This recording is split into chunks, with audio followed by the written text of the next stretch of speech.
Good evening guys, how are you? I hope आप सब ठीक ठाक होंगे। डिस्कस करते हैं एंथ्रोपोलॉजी।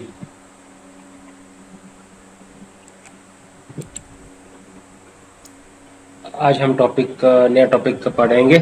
टॉपिक का नाम है biological anthropology, ecological anthropology, sorry, ecological anthropology. Biocultural adaptation, कैसे ह्यूमन बीइंग बायोलॉजिकली और कल्चरली कैसे अडेप्ट करता है। इसमें जेनेटिक फैक्टर्स कौन कौन से हैं, नॉन जेनेटिक फैक्टर्स कौन कौन से हैं, और फिजियोलॉजिकल रिस्पॉन्स कैसा रहता है मैन का towards environmental stresses like hot desert, cold and high altitude. Okay, the first topic is ecological anthropology.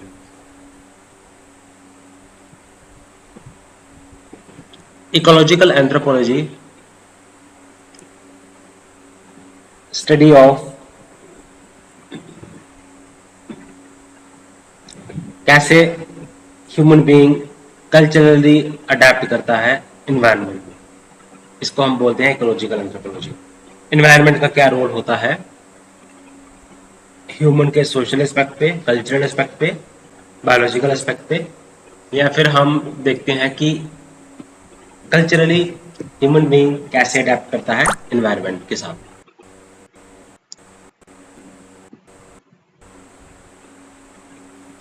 Ecological anthropology में कंट्रीब्यूटर्स कौन कौन से थे आपको याद होगा। हमने जूलियन स्टीवर्ट ने स्टडी किया इकोलॉजिकल कल्चरल इकोलॉजी स्टडी की। तो कल्चरल इकोलॉजी है क्या बेसिकली, कि कैसे ह्यूमन बीइंग कल्चरली अडेप्ट करता है टू एनवायरनमेंट। तो कल्चरल इकोलॉजी का कॉन्सेप्ट दिया था जूलियन स्टीवर्ट ने। उसके बाद लेस्ले वाइट जब हमने थ्योरीज पढ़ी थी, थिंकर्स जब हमने पढ़े थे, तो लेस्ले वाइट ने बोला था कि कैसे अगर कल्चर को स्टडी करना है तो हमने एनर्जी को स्टडी करना होगा, हमें टेक्नोलॉजी को स्टडी करना होगा। तो इक्वेशन आपको याद होगा, इक्वेशन क्या थी? Culture is equal to energy into technology. दोनों अगर हाई हैं तो कल्चर हाई है, दोनों में से एक भी अगर लो है तो कल्चर लो है। ठीक है, तो लेस्ले वाइट ने कंट्रीब्यूट किया। ओके, अब कल्चरल मटेरियलिज्म में आप देखेंगे मार्विन हैरिस करके हमने पढ़ा है। कल्चरल मटेरियलिज्म थिंकर्स कौन थे? कल्चरल मटेरियलिज्म थिंकर वो थे मार्विन हैरिस। तो इन्होंने स्टडी की थी कल्चरल इकोलॉजी ऑफ इंडियाज, जो सैक्रेड कैटल है, काउ जिसको हम बोलते हैं, उसकी कल्चरल इकोलॉजी स्टडी की। तो वाई ये हिंदू टैबू को स्टडी किया उसने अगेंस्ट ईटिंग बीफ। तो उसमें कल्चर को की जो सिग्निफिकेंस है वो इम्पैक्ट करती है जो ह्यूमन बीफ को ईट करना टैबू है।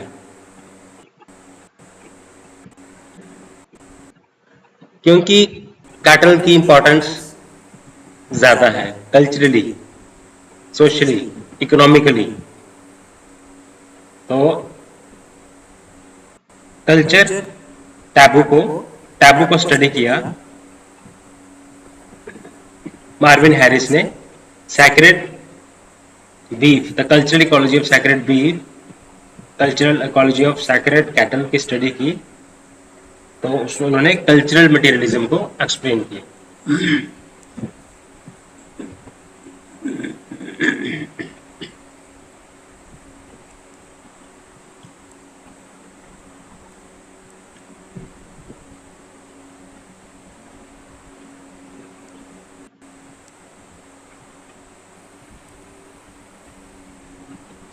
अब बड़े सारे एक्सप्लोरेशन जो इंडस वैली सिविलाइजेशन है, मेसोपोटामियन सिविलाइजेशन है, तो एनवायरनमेंट से ये इम्पैक्टेड थी। ठीक है, बड़ी सारी सिविलाइजेशन ऐसा कहा जाता है कि वो इन्वायरमेंट डिग्रेड होने से, इन्वायरमेंट में चेंजेस होने से वो एक्सटिंक्ट हो गई।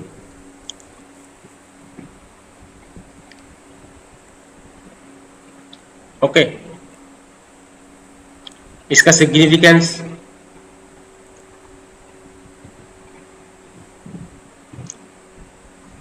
तो इसका कंटेम्पररी टाइम पीरियड में इसका बहुत सिग्निफिकेंस है इकोलॉजिकल एंथ्रोपोलॉजी का।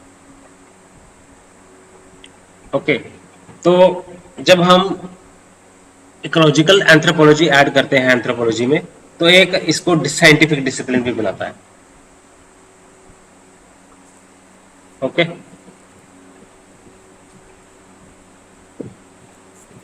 तो कल्चरल इकोलॉजिकल एंथ्रोपोलॉजी हमें बताती है कि हमें कल्चर इन्वायरमेंट की रेलेवेंस क्या है, क्यों प्रोटेक्ट करना है हमें एनवायरनमेंट को। ओके, क्योंकि सर्वाइवल ऑफ स्पीसीज डिपेंड करता है एनवायरनमेंट पे। तो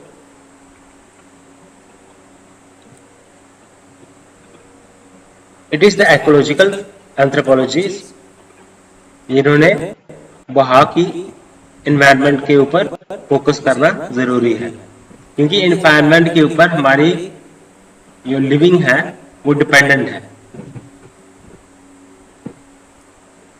चाहे वो मार्विन हैरिस की बात कर लें, चाहे जूलियन स्टीवार्ट की बात कर लें, चाहे लेस्ले वाइट की बात कर लें, तो इन्होंने कहा है कि एनवायरनमेंट को प्रोटेक्ट रखने का बहुत ही जरूरी है।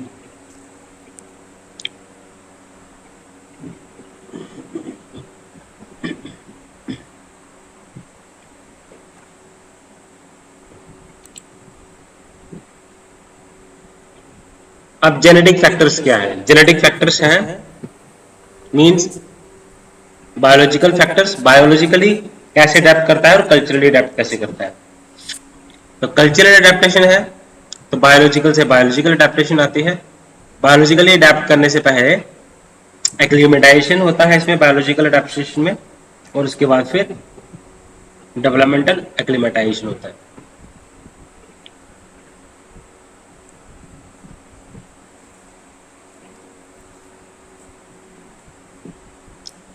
कल्चर में बहुत सारी चीजें हैं जो कि हमें एनवायरनमेंट के साथ अडेप्ट करने के लिए हेल्प करता है।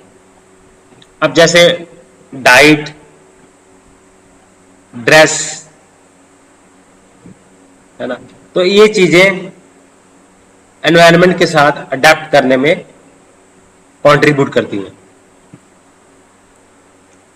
जैसे राजस्थान में चिली को इस्तेमाल किया जाता है स्वेटिंग के लिए।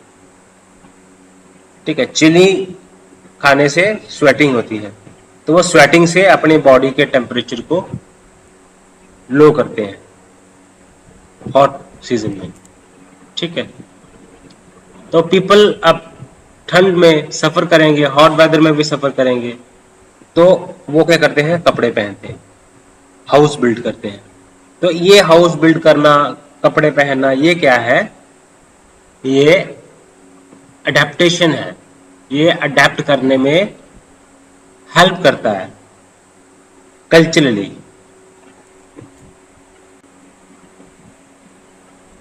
ओके, अब बायोलॉजिकल एडजस्टमेंट कैसे की करता है इंसान? बायोलॉजिकल एडजस्टमेंट करता है कि वो उसके स्ट्रक्चर में चेंजेस आ जाती हैं, ह्यूमन बीइंग के स्ट्रक्चर में चेंजेस आ जाती हैं, फिजियोलॉजिकल जो सिस्टम है उस पर चेंजेस आ जाती हैं, तो ऐसे वो बायोलॉजिकली भी अडेप्ट करता है। जैसे हाइट, ठीक है, मेलानिन फीचर्स, फेशियल फीचर्स, ये हेल्प करते हैं एक्लिमेटाइज करने में एनवायरनमेंट में। अब अडेप्टेशन है क्या? बेसिकली अडेप्टेशन है कि वो परमानेंट हमारी बॉडी में चेंजेस आते हैं स्ट्रक्चर में, दैट इज कॉल्ड अडेप्टेशन। अब एस्किमो की बात कर लें, उनकी लिम्स जो है वो शॉर्ट होती है, क्योंकि वो शॉर्ट लिम्स जो है वो उनको हेल्प करती है, हीट लॉस नहीं होने देती, ठीक है।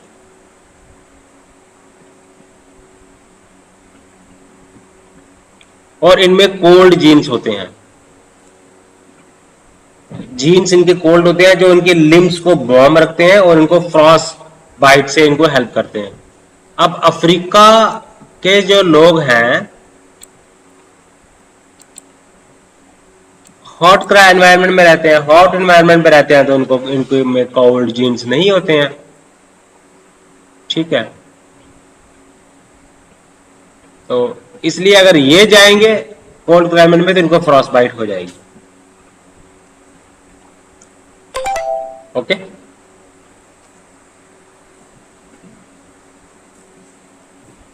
आगे बढ़ते हैं।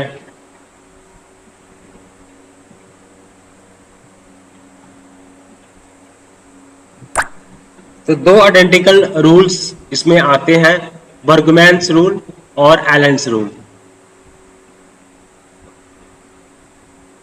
तो जो वार्म ब्लडेड एनिमल्स हैं, ठीक है, वार्म ब्लडेड एनिमल्स हैं, ये क्या करते हैं, बॉडी का साइज इनका बढ़ जाता है और जैसे जैसे ये पोल्स की तरफ जाते हैं या फिर टेम्परेचर जैसे जैसे डिक्रीज करता है, ठंड होने लगती है, या जैसे जैसे पोल्स की तरफ जाते हैं, तो कोल्ड वार्म ब्लडेड एनिमल्स जो हैं इनकी साइज जो होता है बॉडी का वो इंक्रीज हो जाता है, बॉडी का साइज इंक्रीज हो जाता है। इनका वार्म ब्लडेड एनिमल्स का, ये किस क्या रूल कहता है, बर्गमैन्स रूल। और दूसरा रूल है एलेंस रूल। एलेंस रूल कहता है कि जो वार्म ब्लडेड एनिमल्स हैं इनकी लिम्स जो है वो शॉर्ट हो जाती हैं जैसे जैसे लैटिट्यूड बढ़ता जाता है और जैसे जैसे ये टेम्परेचर जो है वो डिक्रीज करता जाता है, ठीक है।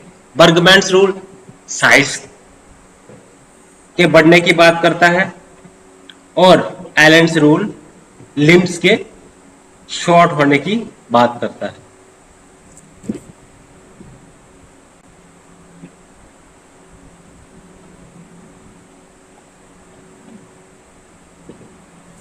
ह्यूमंस बायोलॉजिकली ही उसमें चेंजेस नहीं आती हैं, कल्चरली भी इसमें चेंजेस आती हैं। अब बायोलॉजिकल अडेप्टेशन हमने पढ़ा, आप देखते हैं कल्चरल अडेप्टेशन। अब कल्चरल फैक्टर्स क्या होते हैं? देखो, हम हाउस बिल्ड करते हैं, हम क्लोथिंग करते हैं, हम डाइट, हम हमारी डाइट डिपेंड करती है एल्टीट्यूड के ऊपर। जैसे जैसे एल्टीट्यूड लैटिट्यूड बढ़ता जाता है पोल्स की तरफ, जैसे जैसे हम जाते हैं तो हमारे डाइट में चेंजेस आती हैं, हमारे क्लोथिंग में चेंजेस आती हैं, हमारे हाउसिंग में चेंजेस आती हैं, हमारे हैबिट में चेंजेस आती है, हमारे हैबिटेट में चेंजेस आती है। तो ये है कल्चरली, कल्चरली कैसे अडेप्ट करता है ह्यूमन बीइंग। कल्चरली अडेप्ट करने के लिए हमने दो रूल्स तो पढ़े हैं, बर्गमैन्स रूल और एलन्स रूल। तो कल्चरली अडेप्ट करने के लिए ह्यूमन बीइंग के चेंजेस आती हैं। तो चेंजेस क्या क्या है? क्लोथिंग में चेंजेस आती हैं, क्लोथिंग के थ्रू वो अडेप्ट करता है, डाइट के थ्रू वो अडेप्ट करता है, हैबिट के थ्रू वो अडेप्ट करता है। तो ये चीजें हैं जो कि इंसान को कल्चरली अडेप्ट करने में हेल्प करती है। अब एस्किमो क्लोथिंग, एस्किमो की क्लोथिंग ऐसी होती है जो कि उनको बॉडी को वार्म करती है। अब जो साइबेरियंस होते हैं वो क्या करते हैं? इग्लूस में रहते हैं। तो जो एयर पॉकेट्स ट्रैप्ड होते हैं स्नो में, वो क्या करते हैं? इंसुलेटर करते हैं। और जो इनसाइड टेम्परेचर है वो ज्यादा होता है as compare to outside temperature. Air pockets जो है वो ट्रैप हो जाती हैं स्नो में। अब एक्लिमेटेशन क्या है? हमारे फिजियोलॉजिकल प्रोसेसेस में जैसे जैसे एनवायरनमेंट चेंज होता है, हमारा जो फिजिकोलॉजिकल चेंज प्रोसेस है वो चेंज हो जाता है।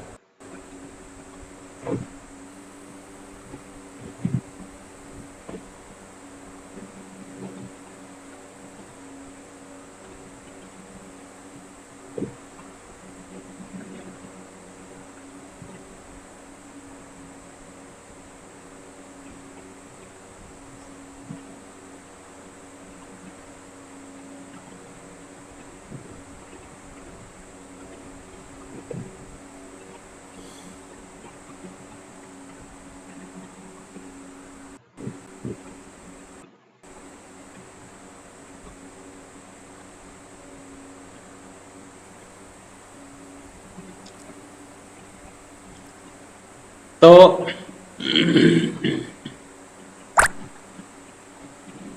एक्लेमेटाइजेशन है क्या? ये चेंजेस है फिजियोलॉजिकल प्रोसेस में।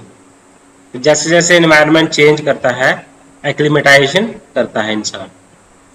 ठीक है।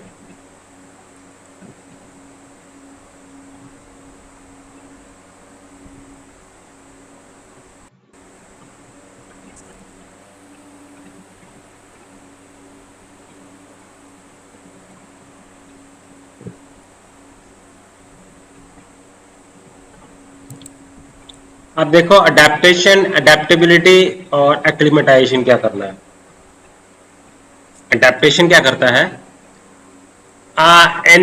वो अपने आप को एडजस्ट करने की कोशिश करता है एनवायरनमेंट में। ठीक है। तो अडेप्टेबिलिटी क्या है? ये अडेप्टिवनेस है स्पीसीज की एनवायरनमेंट की तरफ। और एक्लिमेटाइजेशन क्या है? वो सराउंडिंग्स के में अपने आप को ढालता है, एक्लिमेटाइज करता है। ओके।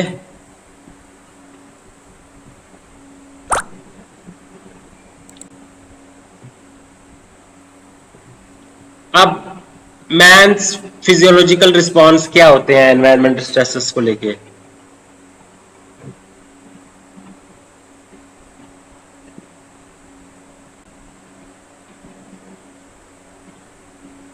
जैसे फॉर एग्जांपल, हॉट अगर टेम्परेचर है तो ह्यूमन कैसे अडेप्ट करता है?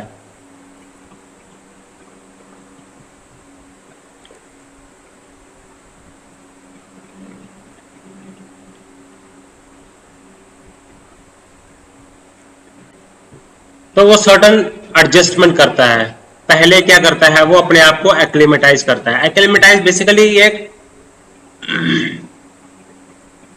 इसमें हफ्ते लग जाते हैं, कुछ दिन लग जाते हैं। तो ये टेम्पररी जो है वो अपनी बॉडी को अडेप्ट करता है हॉट कंडीशन के साथ। ठीक है। हम पढ़ रहे हैं कि कैसे हॉट डेजर्ट में अपने आप को इंसान एक्लिमेटाइज करता है, अडेप्ट कैसे करता है। ठीक है। अब इसमें हॉट कंडीशन में क्या क्या होता है? जो ब्लड वेसल्स होती हैं वो क्या होती हैं, डायलेट हो जाती हैं। नॉर्मल ब्लड वेसल, सो क्या होता है, वैसो डायलेशन होता है। तो वैसो डायलेशन से क्या होता है,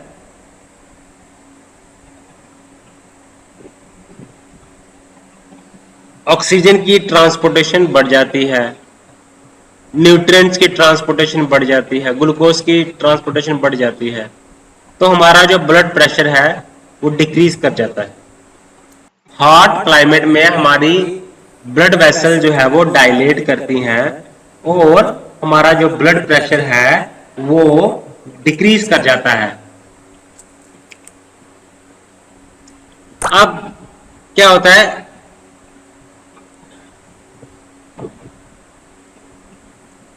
कैपिलरी परमिएबिलिटी जो है वो बढ़ जाती है और ये क्या करती है, हेल्प करती है हमें स्वेटिंग में।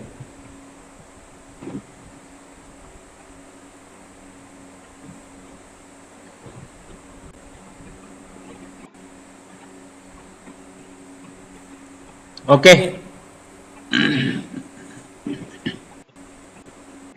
जब नॉर्मल परमिएबिलिटी होती है तो फ्लूइड ज्यादा अमाउंट ऑफ फ्लूइड फ्लो करता है, ठीक है। और जब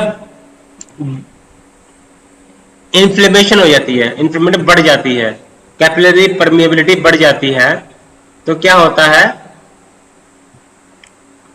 स्वेटिंग होती है, ठीक है। हमारे हेयर जो है वो फ्लैट हो जाते हैं।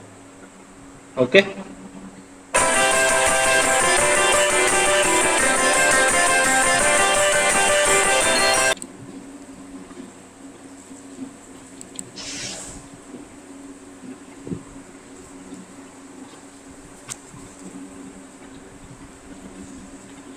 तो हॉट एरिया में हमारे हेयर जो है वो क्या हो जाते हैं, फ्लैट हो जाते हैं। तो ऑक्सीजन ज्यादा कंजप्शन होती है, ठीक है, हॉट रीजन में। तो मेटाबॉलिज्म जो है वो भी बढ़ जाता है, ठीक है। ब्लड की जो विस्कोसिटी होती है ना वो कम हो जाती है, मसल जो टोन है वो कम हो जाती है, मसल टोन कम हो जाती है।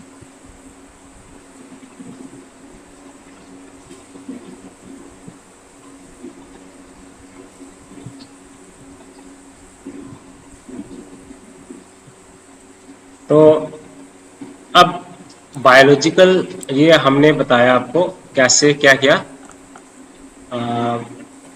बायोलॉजिकली एडजस्टमेंट कैसे करता है इंसान, और उसके बाद बायोलॉजिकली अडेप्टेशन। पहले हमने करा बायोलॉजिकल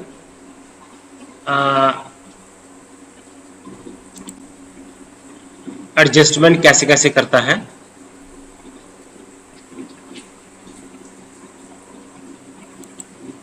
और टेम्पररी एक्लीमेटेशन कैसे होती है, ठीक है।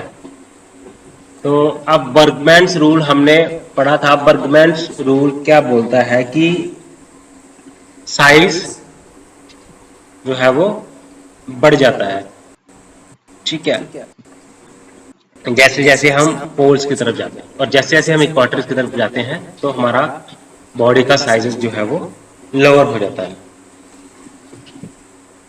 ओके, तो एलेंस रूल कहता है कि हमारी जो लिम्स हैं वो लंबी हो जाती है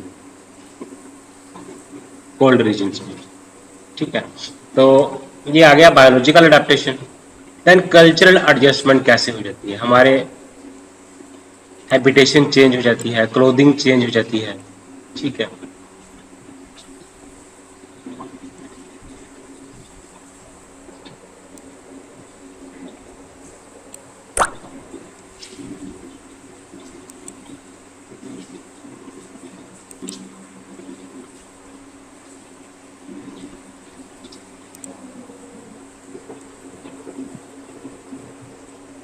तो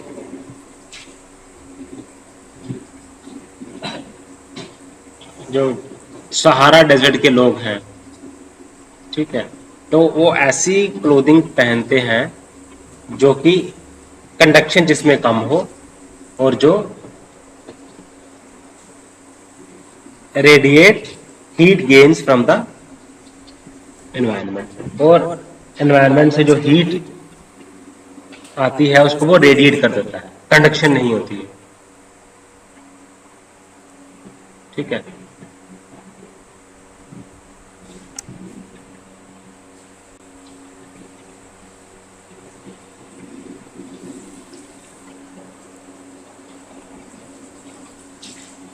तो अब ह्यूमन कैसे अडेप्ट करता है, जैसे मैं आपको बताता हूं, जो बेडोइन है, मिडिल ईस्ट में एक नोमैडिक ग्रुप है बेडोइन।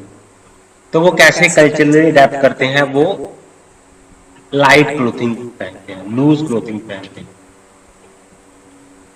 ठीक है। और स्पाइसेस ज्यादा इस्तेमाल करते हैं अंदर फूड, ताकि अपने आप को बैक्टीरिया से बचा सके। तो दिस इज कैसे अडेप्ट करता है human towards hot climate reason. अब हम पढ़ते हैं ह्यूमन अडेप्टेशन टू कोल्ड। अब कोल्ड में क्या होता है कि हीट लॉस, उसमें कोशिश होती है कि हीट रेडिएंट ना हो। अब वो हॉट कोल्ड रीजन में होता है कि हीट लॉस कम हो। ठीक है। तो सर्टन एडजस्टमेंट करता है ह्यूमन। तो पहले तो एक्लिमेटाइजेशन होती है।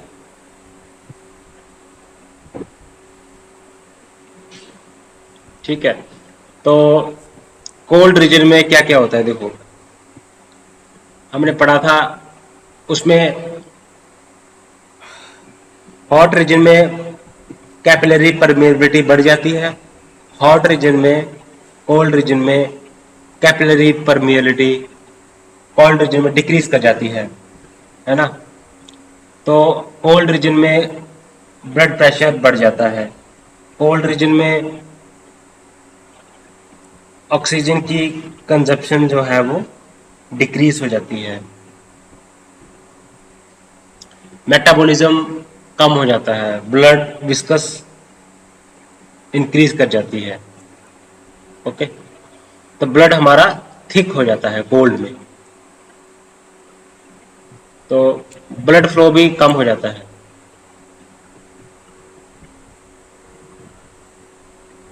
तो हमारा मर्डर जो मसल टोन है वो डिक्रीज कर जाता है हॉट क्लाइमेट में, और लेकिन कोल्ड क्लाइमेट में हमारा मसल टोन बढ़ जाता है।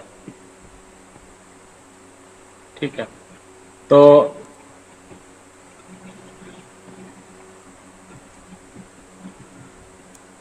हॉट रीजन में हमने पढ़ा था डायलेट, तो डायलेशन हो जाती है। ठीक है। एनलार्ज हो जाती है, क्योंकि ऑक्सीजन की कंजप्शन लार्ज होती है, और जितने ज्यादा ब्लड जो है वो स्किन की कैपिलरीज में, और हीट जो है वो लॉस होगी। और कोल्ड रीजन में क्या होता है, कॉन्स्ट्रिक्शन होती है, हमारे जो आर्टरीज हैं, आर्टियोरीज, वो क्या करते हैं ताकि ब्लड फ्लो कम हो जाए, ब्लड फ्लो और बॉडी को कोर जो है वो वार्म रहता है। ठीक है। ब्लड फ्लो एक में कम हो जाता है, एक में ज्यादा हो जाता है, ताकि बॉडी को हीट रखने के लिए, बॉडी को वार्म रखने के लिए, बॉडी को हीट को लॉस करने के लिए। तो स्वेटिंग होती है हॉट में, तो कोल्ड में शिवरिंग होता है। हेयर जो है वो फ्लैटन करते हैं, पायरो रिलैक्सेशन जिसे वो बोलते हैं। और कोल्ड में क्या होता है, pyro erection, head straighten up हो जाते हैं कोल्ड में।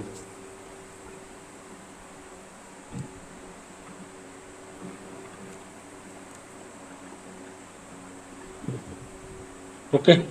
अब बायोलॉजिकली अडेप्टेशन कैसे होती है, बर्गमैन्स रूल और एलेन्स रूल। बर्गमैन रूल क्या कहता है कि कोल्ड रीजन में बॉडी का साइज बढ़ जाता है। एलेन्स रूल कहता है कि हमारे लिम्स का साइज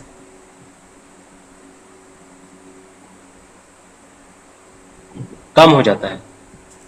तो कल्चरली कैसे अडेप्ट करते हैं कोल्ड रीजन में। अब कोल्ड रीजन में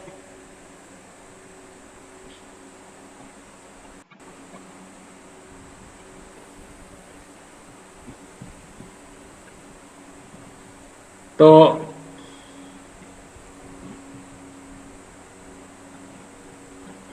क्लोथिंग में चेंज हो जाता है, शेल्टर में चेंज हो जाता है। ओके, अब इन्यूट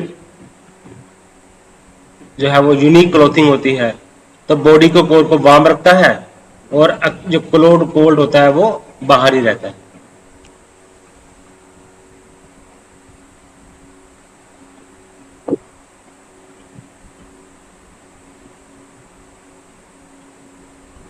इन्वेट हो गए, एस्किमो हो गए, ये कोल्ड क्लाइमेट में अपने आप को बायोलॉजिकली भी अडेप्ट करते हैं और कल्चरली भी अडेप्ट करते हैं। ओके, अब अब ह्यूमन अडेप्टेशन हायर एल्टीट्यूड में कैसे होती है?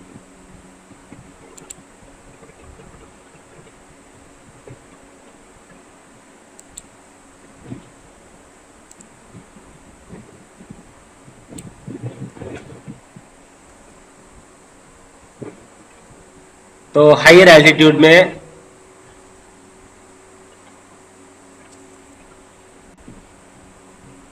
बायोलॉजिकली कैसे अडेप्ट करता है? एक्लिमेटाइजेशन होती है। अब हायर क्लाइमेट में होमोस्टैसिस कैसे मेंटेन होता है? तो इसमें जैसे जैसे आप हायर एल्टीट्यूड में जाते हैं तो ब्रीथिंग ज्यादा कर सांस ज्यादा खुलती है, तो ब्रीथिंग रेट हमारा बढ़ जाता है। ठीक है, तो हायर एल्टीट्यूड में हेमोग्लोबिन एचबी बढ़ जाता है, लंग्स हमारे इसका सरफेस बढ़ जाता है। ओके, तो क्या क्या होता है होमोस्टैसिस में?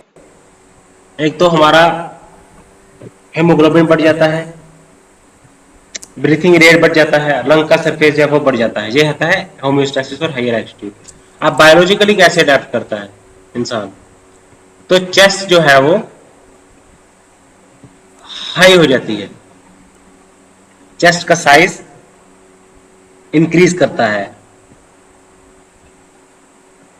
ठीक है,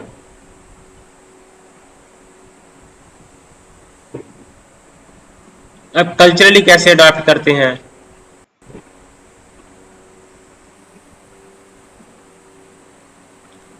ये कुछ हर्बल लीव्स खाते हैं ब्राजीलियन हाईलैंडर्स के लोग। अब मिसकैरेज हायर एल्टीट्यूड में ज्यादा होती हैं, क्योंकि फीटस को ऑक्सीजन कम मिलती है देन देयर मदर।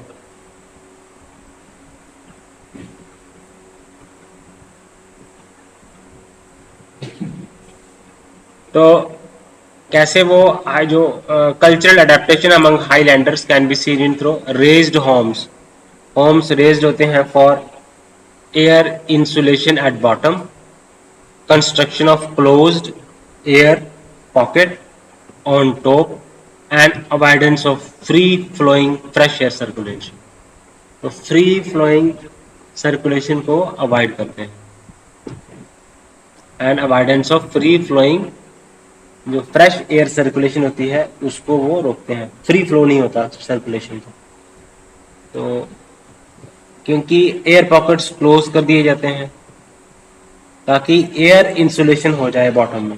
तो ये इस तरह से बायोलॉजिकली अडेप्ट होती है बॉडी और कल्चरली अडेप्ट होती है बॉडी। हर्ब्स खाते हैं, घर बनाते हैं, क्लोथिंग वैसी होती है, लूज क्लोथिंग होती है, वुलन क्लोथिंग पहनते हैं, लाइट क्लोथिंग होती है, एलेंस रूल बर्गमैन्स रूल अप्लाई होता है, हेयर फ्लैटन्स हो जाते हैं, ब्लड की विस्कोसिटी बढ़ जाती है, कम हो जाती है, हेमोग्लोबिन बढ़ जाता है, ब्लड थिक हो जाता है। तो ये इस तरह से ह्यूमंस अडेप्ट करता है towards cold, hot and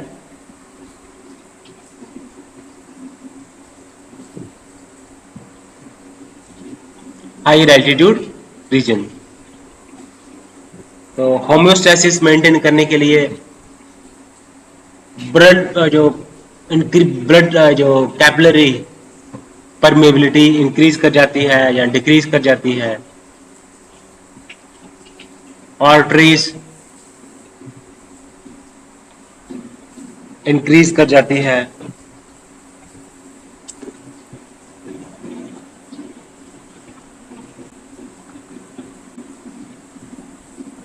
contraction होता है, वैसो डायलेशन होता है, या फिर vaso vaso dilation hot reason में होता है और कोल्ड रीजन में वैसो कॉन्स्ट्रिक्शन होता है। वॉसिस कॉन्स्ट्रिक्शन में क्या होता है, ब्लड फ्लो, ब्लड जो है वो स्किन तक कम जाता है कोल्ड रीजन में, ठीक है, और बॉडी को वार्म रखता है, और ब्लड जाता है और हीट लॉस होता है,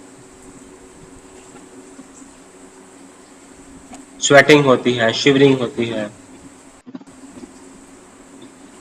ओके, तो देन कम्स एपिडीमियोलॉजी की। हमने इकोलॉजिकल एंथ्रोपोलॉजी पढ़ा, अब हम पढ़ेंगे नेक्स्ट टॉपिक एपिडीमियोलॉजिकल एंथ्रोपोलॉजी। एपिडीमियोलॉजिकल एंथ्रोपोलॉजी है क्या? इसमें हम पढ़ते हैं diseases, health and infectious and non infectious diseases के बारे में पढ़ते हैं, और न्यूट्रिशनल डेफिशिएंसी की वजह से जो डिसीजेस होती हैं उनको बारे में पढ़ते हैं, ठीक है। Infectious and non infectious diseases के बारे में पढ़ते हैं, ठीक है। तो अब है क्या एपिडेमियोलॉजिकल एंथ्रोपोलॉजी, है क्या? अब एंथ्रोपोलॉजी का रोल क्या है हेल्थ को, डिसीज को स्टडी करने में?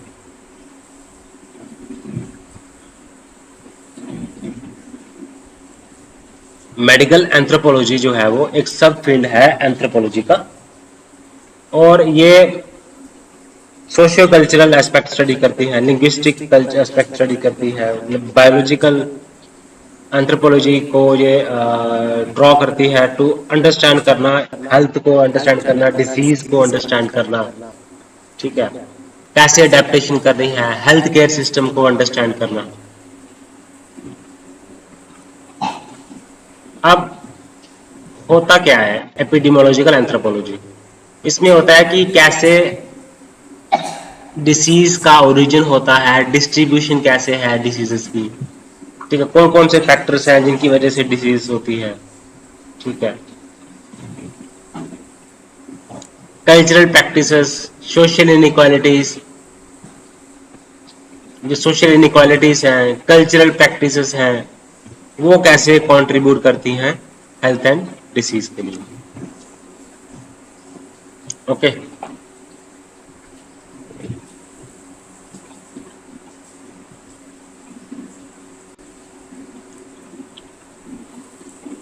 अब इसमें ओरिजिन ऑफ डिसीजेस पढ़ते हैं, कौन कौन से फैक्टर्स हैं जो कि डिसीजेस काज करते हैं।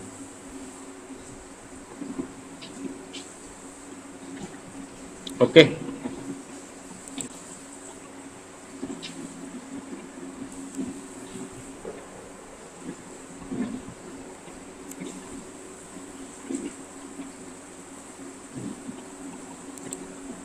अब रिलेशन है एपिडेमियोलॉजिकल एंथ्रोपोलॉजी का, और एंथ्रोपोलॉजी का रिलेशन है, इसकी डिफरेंट ब्रांचेस हैं, ठीक है। आप अप्रोचेस कैसे स्टडी करते हैं? एपिडेमियोलॉजिकल डिसीजेस जो है वो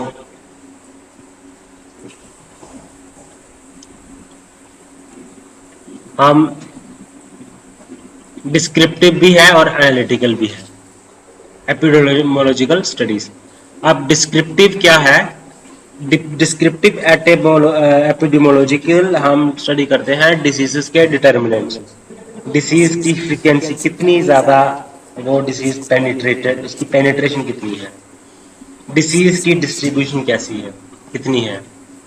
तो डिसीज की फ्रीक्वेंसी को हम करते हैं डिस्क्रिप्टिव एपिडेमियोलॉजिकल एंथ्रोपोलॉजी। तो डिस्क्रिप्टिव में हम क्या करते हैं, हम केस स्टडीज करते हैं, हम रिपोर्ट स्टडी करते हैं, इकोलॉजिकल स्टडी करते हैं, एनवायरनमेंट को स्टडी करते हैं, फिर हमें पता चलता है कि एपिडेमियोलॉजिकल, डिस्क्रिप्टिव एपिडेमियोलॉजिकल को स्टडी करने के लिए हमें केस स्टडीज करनी पड़ती हैं, केस रिपोर्ट्स हमें तैयार करने होते हैं, इकोलॉजिकल स्टडीज करनी होती हैं, ठीक है। और दूसरा आता है एनालिटिकल एपिडेमियोलॉजिकल। एनालिटिकल एपिडेमियोलॉजिकल में हम क्या करते हैं कि कौन कौन से फैक्टर्स हैं जो कि डिसीज को काज करते हैं। इसमें हम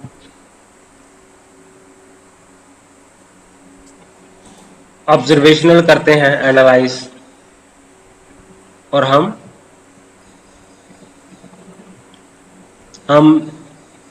टेस्ट करते हैं हाइपोथेसिस की ये फैक्टर क्या इसको कंट्रीब्यूट कर रहा है, ये फैक्टर इस डिसीज को कंट्रीब्यूट कर रहा है। इसमें स्पेशलाइज्ड नॉलेज की जरूरत होती है। डिस्क्रिप्टिव में हम लोग जो डिफरेंट केस स्टडीज को स्टडी करते हैं, फोकस को स्टडी, पर्सन को स्टडी करते हैं, प्लेस को स्टडी करते हैं, टाइम को स्टडी करते हैं, क्या है ऑकरेंसेस, क्या है फ्रीक्वेंसी, कितनी है, पैटर्न क्या है, ठीक है। तो असेसिबल डेटा को हम डेटा की स्टडी करते हैं, दैट इज एपिडेमियोलॉजिकल एंथ्रोपोलॉजी। तो डिस्क्रिप्टिव एपिडेमियोलॉजिकल आती है, एनालिटिकल एंथ्रोपोलॉजिकल आती है, ओके। अब इसमें देखते हैं हेल्थ एंड डिसीज, इन्फेक्शियस और नॉन इन्फेक्शियस डिसीजेस कौन सी है, और न्यूट्रिशनल डेफिशिएंसी डिसीजेस कौन सी है।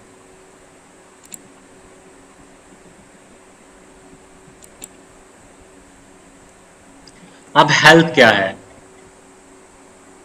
एक पर्सन का बॉडी टेम्परेचर नॉर्मल है, पल्स उसकी नॉर्मल है, ब्रीथिंग रेट उसका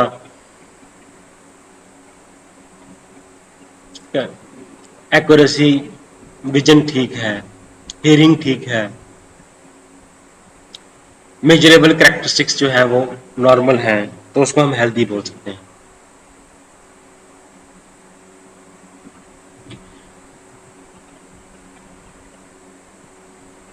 तो हेल्थ को हम डिफाइन कर सकते हैं कैसे? Temperature, heart rate, respiratory rate, blood pressure, 120 mmHg systolic and less than 80 mmHg diastolic, pulse oximetry 95 to 100% होनी चाहिए, ठीक है। तो हम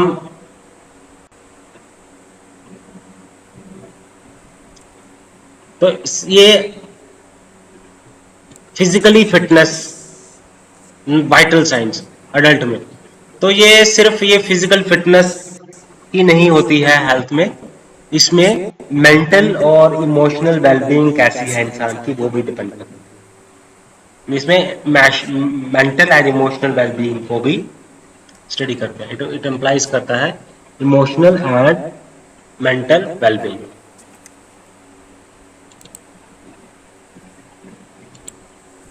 तो हेल्थ में सिर्फ फिजिकल फिटनेस ही नहीं देखी जाती, इमोशनल वेलबींग भी देखी जाती है, और मेंटल हेल्थ को भी स्टडी किया जाता है, ओके।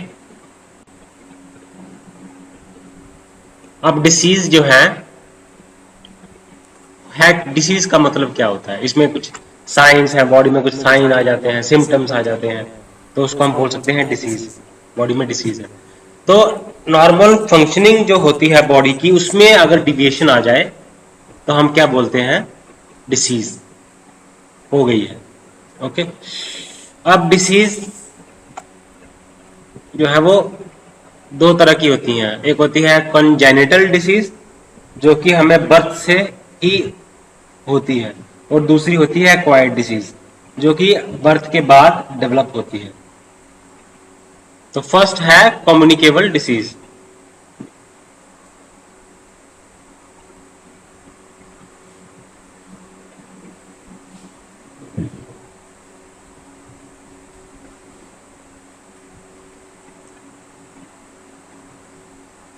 और दूसरा है नॉन कम्युनिकेबल डिसीज, बर्थ के बाद, ये एक्वायर्ड डिसीज में आता है।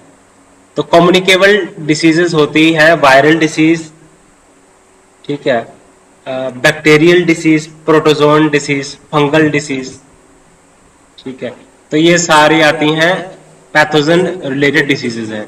और नॉन कम्युनिकेबल डिसीजेज या नॉन इन्फेक्शियस डिसीजेज कौन सी हो गई?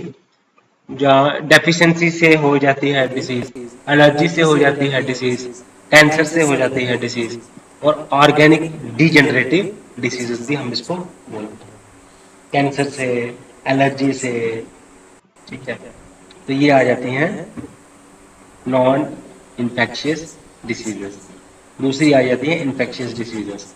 Infectious and non infectious diseases किसके पार्ट्स हैं? जो एक्वायर्ड डिसीज जो डेवलप होती हैं बर्थ के बाद, जैसे कैंसर है, एलर्जीज है, डेफिशिएंसी डिसीज है किसी की डेफिशिएंसी से, वो भी होती है नॉन इन्फेक्शियस डिसीज।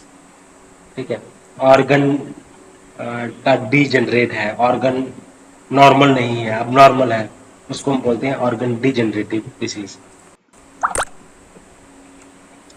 उसके बाद आता है इकोसिस्टम। अब कौन कौन से हैं ऐसे फैक्टर्स जो कि डिसीज को डिटरमाइन करते हैं? अब इकोसिस्टम जो है वो डिसीज को इम्पैक्ट करता है।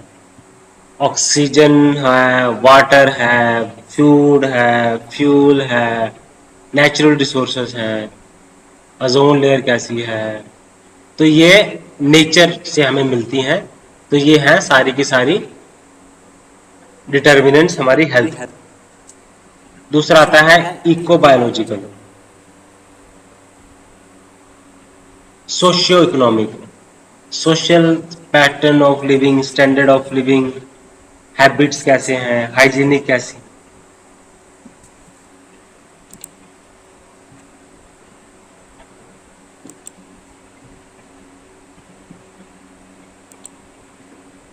ओके, हमारे हैबिट्स कैसे हैं, हाइजीनिक कैसा है, हाइजीन कैसा है, न्यूट्रिशन कैसी है, स्टैंडर्ड ऑफ लिविंग कैसा है, हेल्थ हैबिट्स कैसे हैं। ठीक है, तो ये सोशियो इकोनॉमिक फैक्टर्स में आ जाते हैं। और मेडिकल की फैसिलिटी कैसी है, हेल्थ सिस्टम कैसा है, पब्लिक सैनिटेशन कैसी है, ठीक है ना, इम्यूनाइजेशन कैसी है, पब्लिक हेल्थ फैक्टर्स कैसे हैं, ये सारे आगे देखो। इकोसिस्टम कैसा है,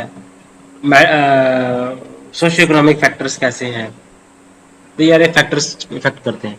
अब हम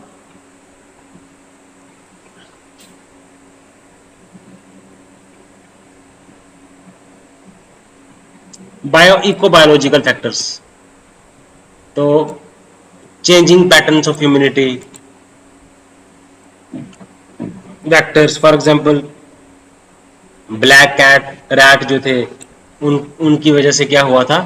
बूबोनिक प्लेग हुआ था यूरोप में, bubonic plague due to black rats. तो इको बायोलॉजिकल फैक्टर्स जैसे प्लेग हुआ था रैट्स की वजह से, ये भी रिस्पॉन्सिबल होता है डिसीज के लिए, हेल्थ के लिए। सोशियो कल्चरल फैक्टर्स हैं, बायो इको बायोलॉजिकल फैक्टर्स हैं। Okay,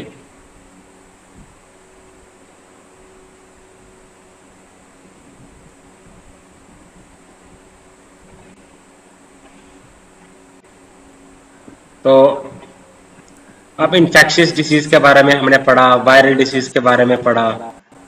okay, non infectious diseases क्या होते हैं, तो वो भी मैंने आपको बताया। ठीक है, तो इन्फेक्शियस डिसीज बेसिकली जो कि ऑर्गेनिज्म से होते हैं, वायरल वायरस से होते हैं, बैक्टीरिया से होते हैं, फंजाई से होते हैं, पैरासाइट से होते हैं। ठीक है, ये ऑर्गेनिजम्स जो है वो बॉडीज के अंदर भी रहते हैं और बॉडीज के बाहर भी रहते हैं। नॉर्मली ये हार्मलेस होते हैं और इवन हेल्पफुल होते हैं, बट सच कंडीशंस में ये ऑर्गेनिज्म जो है वो डिसीज को काज करते हैं। ठीक है,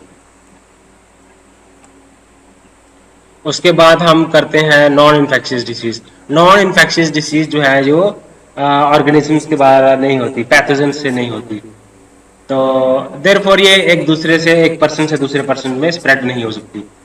तो इन्फेक्शियस डिसीज जो है वो किसी के कारण भी हो सकती है, नॉन इन्फेक्शियस डिसीज, है ना। जैसे लीवर फेलियर हो जाना, ऑर्गेनिक डिजेनरेटिव, ठीक है, एलर्जी, ठीक है, लाइफस्टाइल, इन्वायरमेंट की वजह से हो जाती हैं। तो जैसे कैंसर हो जाना, अल्जाइमर डिसीज हो जाना, एपिलेप्सी हो जाना, ये सारी नॉन इन्फेक्शियस डिसीजेज हैं। तो अब निग्रोस जो है ये हॉट रीजन में रहते हैं, तो इनको फ्रॉस्ट बाइट के खतरा ज्यादा रहता है एस्किमो से, ठीक है। जेनेटिक डिसीज बेसिकली बड़ी रेयर होती हैं, बट होती हैं। नॉन इन्फेक्शियस डिसीज कैसे होती हैं? कुछ जेनेटिक डिसीज हैं, डाउन सिंड्रोम है, सिकल सेल एनीमिया है, हंटिंगटन्स है, ये पढ़ा हमने।